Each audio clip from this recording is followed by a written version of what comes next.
ज्या हातांनी कधी एकमेकांचा हात धरून काळालाच हट्ट केला होता की काहीही झालं तरी आपण एकत्रच राहू, आज त्याच हातांमध्ये एक अशी शांततेची भिंत उभी होती जिला तोडण्याची हिंमत ना काळामध्ये होती ना त्या परिस्थितीमध्ये होती. फक्त एक आशा जी इतक्या वर्षांनंतर पुन्हा त्या वळणावर घेऊन आली होती जिथे ते कधी एकत्र चालायचे. त्या दिवशी विक्रम एका जुन्या क्लायंटला भेटायला गेला होता. काम फारसं मोठं नव्हतं, पण ठिकाण मात्र जुनंच होतं. तोच परिसर जिथे वर्षांपूर्वी तो आपल्या पत्नी संगीतासोबत चहा प्यायला यायचा. गल्ली तशीच होती, पण दुकानांची नावे बदलली होती. काही भिंती नव्याने रंगवलेल्या होत्या, पण काही आठवणी अजूनही त्या विटांमध्ये गुपचूप दडून बसलेल्या होत्या. गाडीमधून उतरल्यावर विक्रम जणू भूतकाळातच उतरला. चालत चालत जेव्हा तो त्या कोपऱ्यापर्यंत पोहोचला तेव्हा त्याचं लक्ष एका छोट्याशा दुकानाकडे गेलं. एक लाकडी हातगाडी ज्यावर आंबे, केळी, संत्री आणि थोड्या भाज्याही ठेवलेल्या होत्या. तर बाजूला एक जुना गॅसचा स्टोव्ह आणि त्यावर उकळणारा चहा. तिथेच दोन बेंच, एक लोखंडी पेटी, काही ग्लासेस आणि एक कापडी पिशवी. त्या सगळ्या सेटअपच्या मधोमध एक स्त्री उभी होती. सावळी, घामाने ओले ते कपाळ, कपाळावर मोठा टिक्का आणि हातात चहाची किटली. ती कधी चहा गाळायची, कधी फळं झटकायची, तर कधी एखाद्या ग्राहकाला विचारायची, काय देऊ साहेब, चहा की फळं? विक्रमचे पाय तिथेच थांबले. तो चेहरा, ती चाल, ते कपाळावरचा टिक्का, सारं काही ओळखीचं वाटत होतं. पण विश्वास बसावा असं नव्हतं. ती संगीता होती. तीच संगीता जिने त्याच्याशी सप्तपदी चालली होती. तीच संगीता जिला त्याने कधी वचन दिलं होतं की तुझ्या वाचून मी अपूर्ण आहे. आणि आज ती उन्हात उभी राहून चहा आणि फळांची छोटीशी दुकान चालवत होती. कदाचित परिस्थितींशी झुंजत होती, कदाचित आपल्या मुलीच्या उपचारांचा भार उचलत होती, आणि सगळ्यात जास्त आपल्या स्वाभिमानासाठी दररोज स्वतःशीच एक नवीन लढा लढत होती. विक्रमचे होठ कोरडे पडले. त्याने पटकन खिशातून रुमाल काढून आपला चेहरा झाकला. तो आता पूर्वीसारखा राहिला नव्हता. चेहरा भरला होता, रंग उजळला होता, कपडे महागडे होते आणि चालीत एक रुतबा आलेला होता. पण त्या एका क्षणात त्या एका स्त्री समोर उभा राहून तो पुन्हा तोच विक्रम झाला होता जो कधी संगीता डोळ्यात पाहून तिचे सारे विचार समजून घ्यायचा. तो काही वेळ तसाच शांत उभा राहिला. गर्दी होती, पण कोणताच आवाज ऐकू येत नव्हता. फक्त आतून एक आवाज उठत होता, खोल, वेदनांनी भरलेला. संगीता मात्र आपल्याच कामात गडलेली होती. डोळ्यात थकवा होता, पण मनोबलात अजूनही तडजोड नव्हती. विक्रमने स्वतःला सावरलं आणि हळूहळू तिच्या जवळ गेला. थोडा बाजूला उभा राहिला. संगीताने न पाहताच विचारलं, काय घ्याल साहेब, चहा की फळं? विक्रमचा आवाज थरथरत होता, पण त्याने स्वतःला रोखलं. एक कडक चहा आणि थोडे आंबे दाखवा. संगीताने चहा गायला सुरुवात केली आणि जोळ्यातून आंब्याची टोपली बाहेर काढली. विक्रमचं लक्ष त्या टोपली जवळ ठेवलेल्या एका जुन्या फोटोकडे गेलं. त्यात एका गोड मुलीचा हसणारा चेहरा होता. थोडासा कमजोर चेहरा, पण डोळ्यात चमक, जणू आजही कोणाला पप्पा म्हणण्याची आशा तिला होती. विक्रम स्तब्ध झाला. ती छायाचित्र त्याच्या नसानसात उतरली, पण अजूनही त्याने स्वतःला उघड केलं नाही. ना काही विचारलं, ना सामोरे जाण्याची हिंमत केली. फक्त एवढंच विचारलं, हे आंबे कसे दिले? संगीताने उत्तर दिलं की सकाळीच आणलेत साहेब, गोड आहेत, थोडे मऊ झालेत, 100 रुपये किलो, खाऊन बघा. विक्रम म्हणाला की सगळेच दे. संगीता थोडीशी चकित झाली, पण हसली नाही. फक्त पटकन तोलायला लागली. 8 किलो आहेत साहेब, 800 रुपये होतील. आता तुम्ही सगळेच घेता आहात म्हणून 640 रुपये द्या. विक्रमने शांतपणे खिशातून 2 500च्या नोटा काढल्या आणि तिच्या हातात दिल्या. मग तो वळून निघू लागला. तेवढ्यात मागून आवाज आला, साहेब, 200 जास्त दिलेत, मला भीक नकोय. विक्रम तिथेच थांबला. संगीता जवळ आली. तिच्या हातात ते 200 रुपये होते. तिने ते विक्रमच्या हातात ठेवले आणि त्या संयत पण टसक्याच्या आवाजात म्हणाली, इज्जत वाचवण्यासाठी ही दुकान आहे, कमजोर नाहीये मी. विक्रमच्या डोळ्यात पाणी आलं. काही क्षण तो शांत राहिला. मग थरथरत्या आवाजात विचारलं, तुमचा नवरा काही करत नाही का? संगीताने एक खोल श्वास घेतला. चहाची किटली बाजूला ठेवत ती म्हणाली, 12 वर्षांपूर्वी घटस्फोट झाला आहे साहेब. विक्रमचं काळीज कोणीतरी हातात घेऊन गट्ट पिळून टाकलं असं वाटलं. तो एक क्षण तसा स्तब्ध उभा राहिला. मग आपला झोळा सावरत हळूहळू तिथून चालू लागला. पण त्याच्या नजरा अजूनही त्या फोटोपाशीच अडकलेल्या होत्या, त्या चेहऱ्याकडे जो आजही कदाचित त्याला ओळखू शकला असता. संगीता आता आंबे उचलत होती. गॅसचा चूल बंद केला होता. उरलेली फळं झोळ्यात ठेवली आणि मग त्याच थकलेल्या पावलांनी दुकानाची पेटी उचलून निघाली. विक्रम अजून थोडं अंतरावर उभा होता. हातात झोळा होता, पण मनात एक वादळ होतं. त्याने स्वतःला विचारलं, ती माझीच मुलगी होती का? खरंच मी सगळं गमावलं आहे का? तो फारसा विचार करू शकला नाही. पाय आपोआपच संगीताच्या मागे चालू लागले. ती गल्ली होती. झुकलेले विजेचे तारा, छपरांवरून टपकतं पाणी, भिंतींवरून झिजलेले पोस्टर्स आणि प्रत्येक दरवाजाच्या पलीकडे दमलेली आयुष्य. पण संगीता जिथे जाऊन थांबली ते घर वेगळंच होतं. एक छोटंसं मोडकं तोडकं घर. समोरच्या ओसरीत 2 खाटा टाकलेल्या होत्या. एका खाटेवर एक वृद्ध स्त्री, कोरडे हातपाय, खोल गेलेल्या डोळ्यांमध्ये निर्विकारपणा. ती शांतपणे आकाशाकडे बघत होती. तर दुसऱ्या खाटेवर एक सुमारे 10 वर्षांची मुलगी, कमजोर, सावळी, सुन्न डोळे, विस्कटलेले केस. जवळ एक खेळणं होतं, पण ती ते खेळणं आतही लावत नव्हती. विक्रम तिथेच थांबून गेला. संगीताने घराचं दार उघडलं, सामान खाली ठेवलं आणि आत गेली. पण विक्रमचं लक्ष त्या मुलीकडेच होतं. ती मुलगी जी फक्त खाटेवर पडून होती, ना हालत होती, ना कोणाशी काही बोलत होती. ती पायल होती, त्याचीच मुलगी. आता ती फक्त एक फोटो नव्हती. आता ती एक झलकही नव्हती. आता ती समोर होती, जिवंत, पण ओढात आणि गप्प गप्प. विक्रमने हळूच एक पाऊल पुढे टाकलं, पण छातीत एक कडकडाट झाला. माझी मुलगी इतकी दुर्बळ आणि इतकी शांत?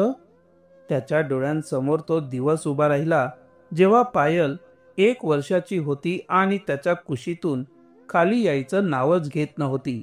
आणि आज ती काटेवर एकटीच पडून होती, जणू जगावरच रुसलेली. तो अजून पुढे जाऊ शकला नाही. फक्त भिंतीच्या सावलीत उभा राहून बघत राहिला. त्याचे डोळे पाणावले आणि मनात फक्त एकच विचार उमटला, इतकी निरागस जीव का माझ्या चुका भोगते? तेवढ्यात आतून संगीता बाहेर आली. तिच्या हातात पाण्याचा एक ग्लास होता आणि जसं तिचं लक्ष विक्रमकडे गेलं, ती थोडा वेळ तशीच थांबली. मग काही न बोलता त्याच्या जवळ आली. तिच्या चेहऱ्यावर ना राग होता, ना आश्चर्य, फक्त एक थकलेली पण स्थिर शांतता. इथपर्यंत याल असं वाटलंच होतं. ती म्हणाली. आवाज शांत होता पण थेट. विक्रम काही बोलू शकला नाही. त्याने फक्त आपले डोळे खाली झुकवले. संगीताने पायलकडे पाहिलं. मग परत विक्रमच्या डोळ्यात नजर घालून म्हणाली, आता पाहिलं ना? आता कदाचित कळलंही असेल की एकटीने सगळं पेलणं किती कठीण असतं. विक्रमचा गळा भरून आला. त्याचा आवाज थरथरत होता. ही पायल आहे ना? संगीताच्या डोळ्यात नकळत पाणी आलं, पण तिने कुठलाही आरोप केला नाही. हो, हीच आहे, जी कधी तुला पप्पा म्हणायची आणि आता फक्त आजारी पडून असते. विक्रमचे होठ थरथरले. त्याने स्वतःला कसं बसं सावरलं. मग हळूच म्हणाला, मला माहीत नव्हतं की गोष्टी इतक्या. संगीताने त्याचं वाक्य मध्येच तोडलं. माहीत असतं तर काय केलं असतं? विक्रम गप्प झाला. त्याने परत पायलकडे पाहिलं, जी अजूनही तिथेच होती, खाटेवर शांतपणे पडलेली. थोड्या वेळाने पायलने हळूच बाजू फिरवली आणि आपल्या सुन्न डोळ्यांनी समोर पाहिलं. ती नजर विक्रमच्या डोळ्यांशी भिडली. विक्रम घाबरला. पटकन मागे सरकला, जणू कुठल्या अपराधात पकडला गेला असावा. पण पायल काही बोलली नाही. ती फक्त पाहत होती, जणू विसरलेली ओळख आठवण्याचा प्रयत्न करत होती. आणि त्या क्षणी संगीता म्हणाली, जर खरंच काही करायचं असेल तर एकदा सरळ तिच्या समोर उभं राहा, भूतासारखं नाही, लपून नाही, फक्त एकदा बाप म्हणून. विक्रम काहीच बोलला नाही, फक्त भिंतीला टेकून उभा राहिला. पायल अजूनही पाहतच होती. तिच्या डोळ्यात ना भीती होती ना आनंद, फक्त एक प्रश्न होता जो कदाचित तिलाही समजत नव्हता. पायल आता हळूहळू खाटेवरून उठून बसली. तिच्या चेहऱ्यावर तीच थकलेली निरागसता होती जी त्या मुलांमध्ये दिसते, जे बोलतात कमी आणि सहन जास्त करतात. तिने आपल्या आईकडे पाहिलं, मग त्या अनोळखी माणसाकडे जो थोडं अंतर ठेवून भिंतीजवळ उभा होता. त्या माणसाच्या डोळ्यात भीती होती, पश्चाताप होता आणि एक न बोललेली ओळखीची आस होती. संगीता शांतपणे पायलजवळ आली. हळूच तिच्या डोक्यावर हात फिरवत अत्यंत मृदू आवाजात म्हणाली, बेटा, हे तुझे पप्पा आहेत. पायल काही बोलली नाही, फक्त डोळे वर करून विक्रमकडे पाहिलं आणि परत खाली पाहू लागली. विक्रम आता स्वतःला रोखू शकला नाही. तो हळूहळू पुढे आला आणि पायल समोर जमिनीवर गुडघ्यांवर बसला. त्याच्या डोळ्यातून अश्रू वाहू लागले. थरथरत्या आवाजात तो म्हणाला, मी खूप वर्ष गप्प राहिलो बेटा, खूप मोठी चुकी केली आहे मी. तुलाही सोडलं आणि तुझ्या आईलाही, आणि स्वतःलाही हरवून बसलो. माहीत नाही आता हक्क उरला आहे की नाही, पण फक्त एकदाच माफ करशील का मला? पायलच्या डोळ्यात थेट राग नव्हता, पण कुठलाही स्पष्ट भावही नव्हता. फक्त एक रिकामेपणा होता. जणू तोच विचार करत होता की इतकं वर्ष कुठे होता पप्पा. काही क्षण शांतता होती. मग पायलने हळूच आपला हात पुढे केला आणि विक्रमच्या अश्रूंनी भिजलेल्या चेहऱ्यावर हलके स्पर्श केला. तिच्या होठातून कुठलाही शब्द आला नाही, पण त्या स्पर्शात सगळं काही होतं जे ती एक लहान मुलगी कधी बोलू शकली नव्हती. मग पायल उठली आणि हळूहळू विक्रमच्या गळ्यात पडली. खूप हलक्याने, खूप वेळ. विक्रमने आपल्या मुलीला छातीशी घट्ट कवटाळलं. तो रडत होता, पण त्या रडण्यात आता कमजोरी नव्हती. ती वेदना होती जी वर्षानुवर्ष त्याच्या आत्म्यात बंद होती. संगीता जवळच उभी होती. तिच्या डोळ्यातही पाणी आलं होतं, पण तिने काहीही बोलली नाही. फक्त पायलच्या डोक्यावर हात ठेवला, शांत, समजून घेणारं. काही वेळाने पायल पुन्हा खाटेवर झोपली होती. हळूच करवट घेतली आणि भिंतीकडे तोंड वळवलं. कदाचित तिचे डोळे बंद होते, किंवा कदाचित ती अजूनही त्या स्पर्शाला आपल्या हृदयात साठवून ठेवत होती. विक्रम तसाच जमिनीवर बसलेला होता, शांत, निशब्द. त्याच्या डोळ्यात पायल होती, पण त्याच्या मनात काही वेगळंच चाललं होतं. मन वारंवार त्याला सांगत होतं की आता तिच्याकडे पाहून विचार की तू पुन्हा तिचा बाबा होऊ शकतोस का. आता संगीताला विचार की तू पुन्हा तिच्यासोबत आयुष्य जगायला तयार आहेस का. पण त्याच्या नजरा संगीताकडे वळल्या.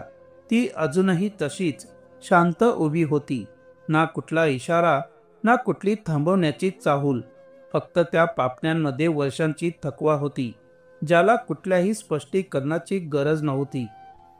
विक्रमने हळूच आपले हात जमिनीवर टेकले, शांतपणे स्वतःला उचललं आणि पुन्हा एकदा पायलकडे पाहिलं.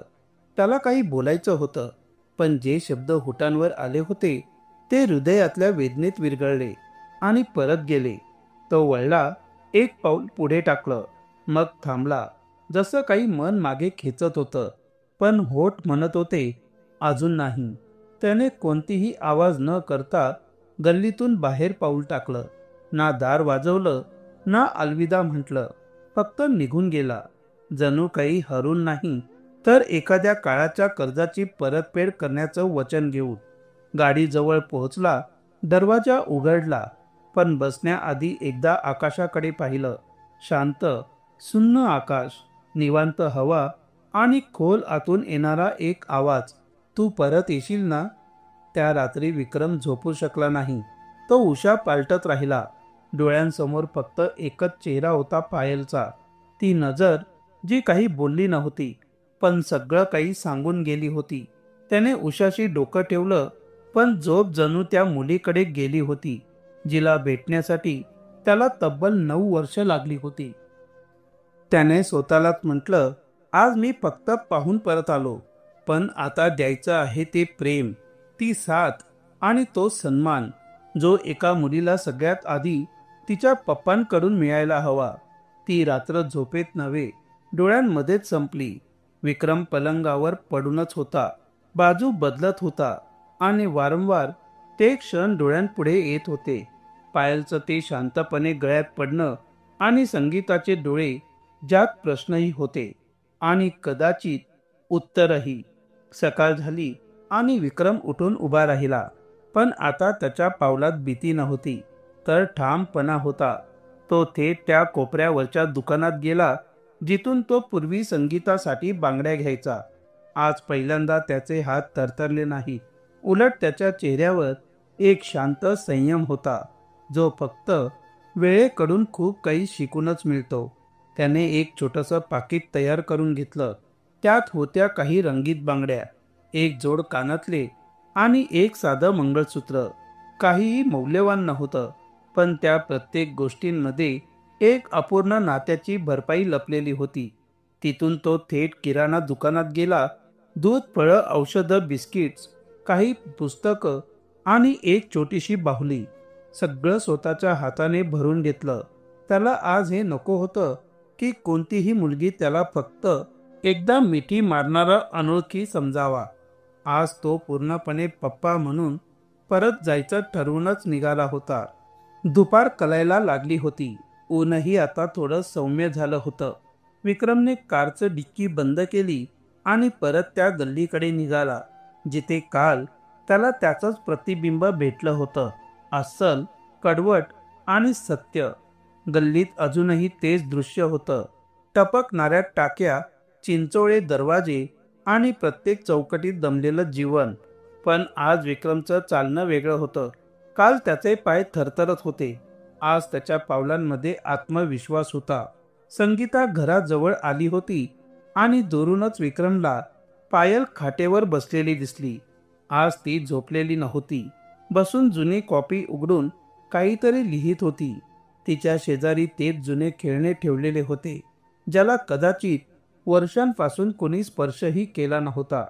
विक्रम थांबला, एक खोल श्वास घेतला आणि मग हळूहळू त्या घराकडे चालू लागला, ज्याला त्याने कधी काळी स्वतःपासून खूप दूर ढकललं होतं. पायलने त्याला पाहिलं आणि यावेळेस तिच्या चेहऱ्यावर ती विचित्र वाटणारी भावना नव्हती. ती थोडीशी दचकली खरी, पण डोळ्यात एक हलकीशी चमक होती.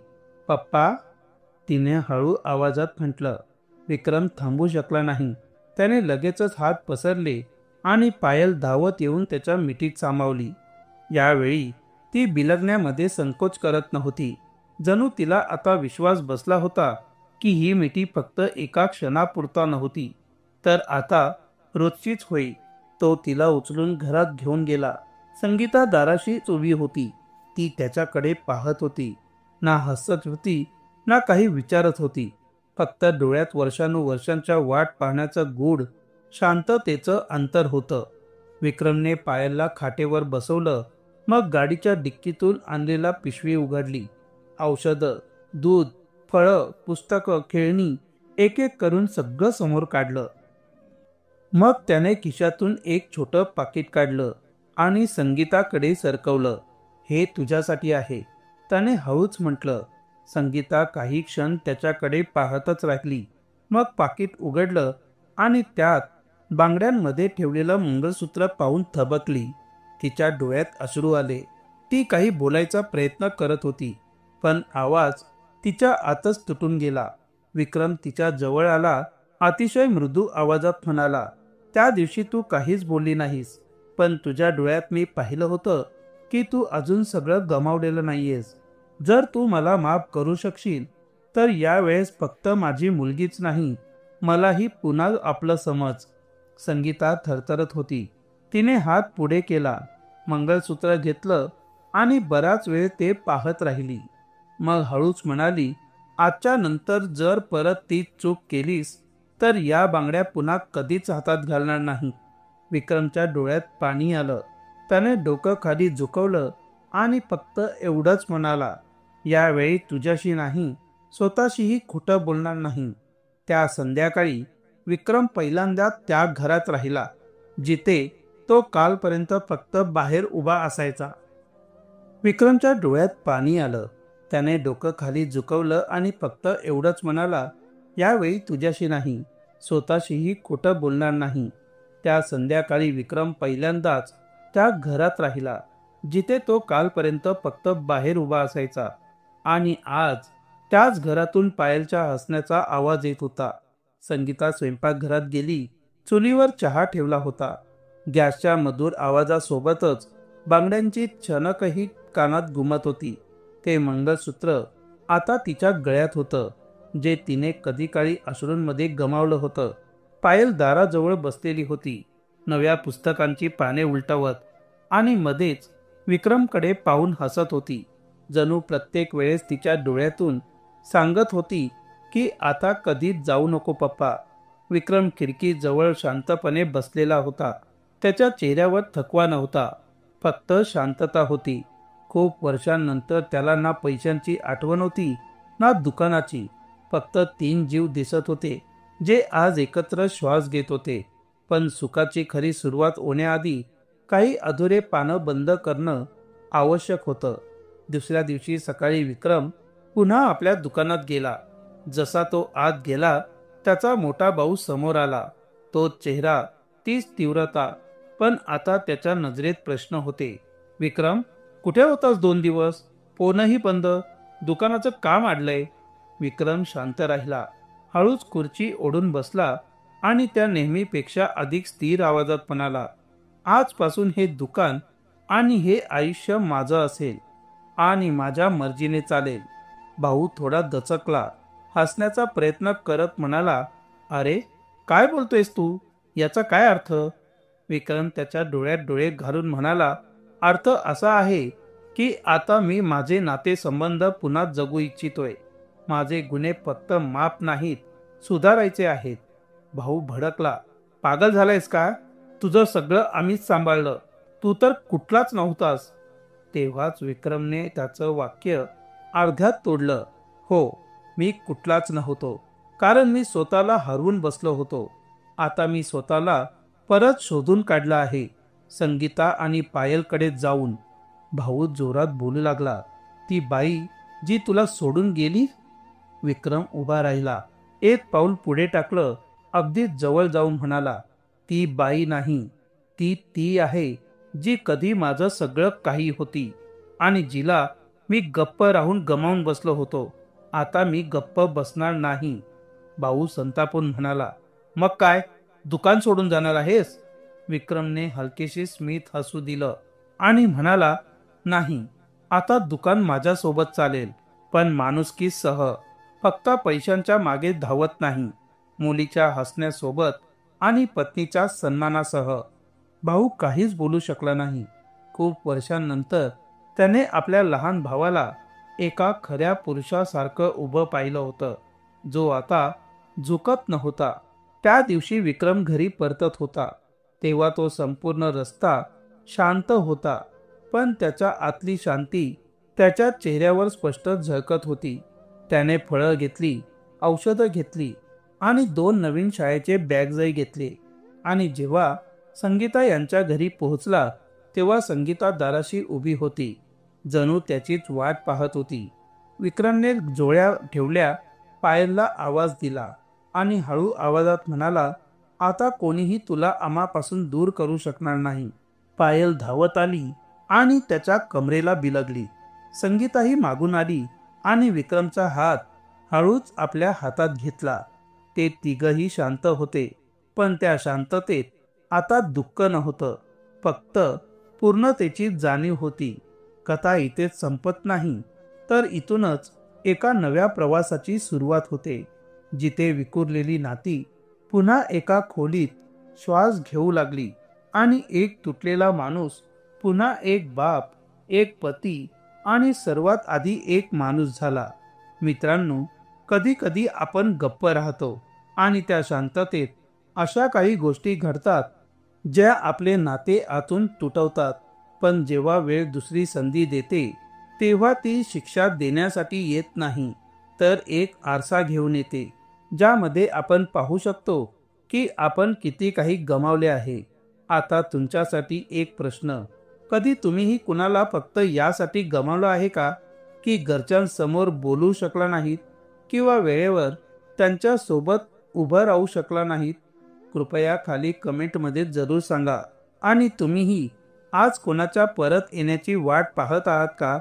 जर ही गोष्ट तुमच्या मनाला भिडली असेल तर व्हिडिओला लाईक करा, आमच्या चॅनलला सबस्क्राईब करा आणि ही कथा तुमच्या मित्रमैत्रिणींना शेअर करा. पुन्हा भेटू एक नवीन, खरी आणि भावनिक कहाणी घेऊन. तोपर्यंत आपल्या जवळच्यांची काळजी घ्या, नात्यांची किंमत समजा. जय हिंद, जय महाराष्ट्र. धन्यवाद.